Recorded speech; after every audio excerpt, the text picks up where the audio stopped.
শুনুন ঠাম্মি। আমি আর কোনো কথা শুনবো না। আমার যা দেখার দেখা হয়ে গেছে, ব্যাস। ঠাম্মি ঠাম্মি আপনি একটিবার আমার কথাটা শুনুন। এসব কি হচ্ছে? এ বাড়িতে এসব কি কাণ্ড করছে? কোনো নিয়ম নেই, কানুন নেই, কিচ্ছু নেই। এত বারণ করা সত্ত্বেও, এত কঠিন শাস্তি দেওয়া সত্ত্বেও এইসব কাণ্ড ঘটে এ বাড়িতে। ঠাম্মি ঠাম্মি ঠাম্মি দেখুন দেখুন ঠাম্মি, আপনার শরীর খারাপ, আপনি বসুন ওখানে, আমি আপনাকে সব। একদম একদম আমার পায়ের কাছে বসে ন্যাকামো করবে না, ছাড়ো, চলে যাও। দেখুন সব দোষ আমার, আমি অন্যায় করেছি, আমি ভুল করেছি, আপনি আমাকে যা শাস্তি দেওয়ার দিন। শাস্তি? শাস্তি আমি বারণ করা সত্ত্বেও তুমি অর্জুনের সাথে ওই ঘরে? আমি জাস্ট ভাবতে পারছি না।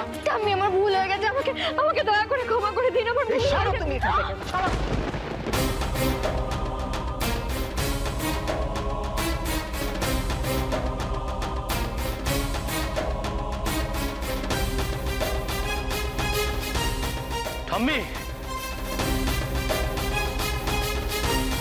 ঠাম্মি, তুমি কিছু না জেনে না বুঝে তুমি বারবার ওর উপর এইভাবে রিঅ্যাক্ট করতে পারো না। দেখো তুমি আমাকে একটা সুযোগ দাও, আমি তোমাকে সবটা বুঝিয়ে বলছি। ব্যাস ব্যাস, আমার যা বোঝার বোঝা হয়ে গেছে। অর্জুন, অর্জুন তুই ছিলে আমার অহংকার, আমার অহংকার। সেই তুই আজ আমার মাথার ধুলোয় মিশিয়ে দিলি।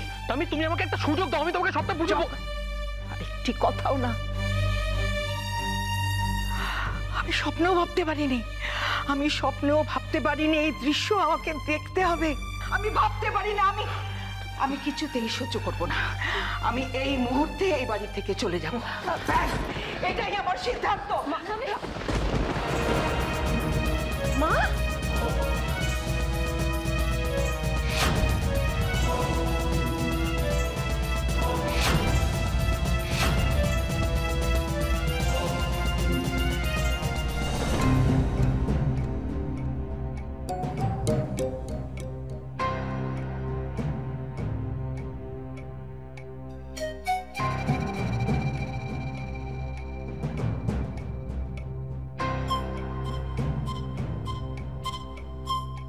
না, আপাতত দুশ্চিন্তার কোনো কারণ নেই। হার্টবিট আবার নর্মাল হয়ে গেছে। আর ওই শ্বাসকষ্ট যেটা হচ্ছিল সেটা আপাতত ঠিক আছে। তবে ঠিক সময় না দেখলে আজকে খুব বড় একটা দুর্ঘটনা ঘটে যেতে পারত। এই বাড়িতে দুর্ঘটনা ঘটার কিছু আর বাকি আছে? প্লিজ বৌদি, আবার এসব কথা কেন? আচ্ছা ঠিক আছে,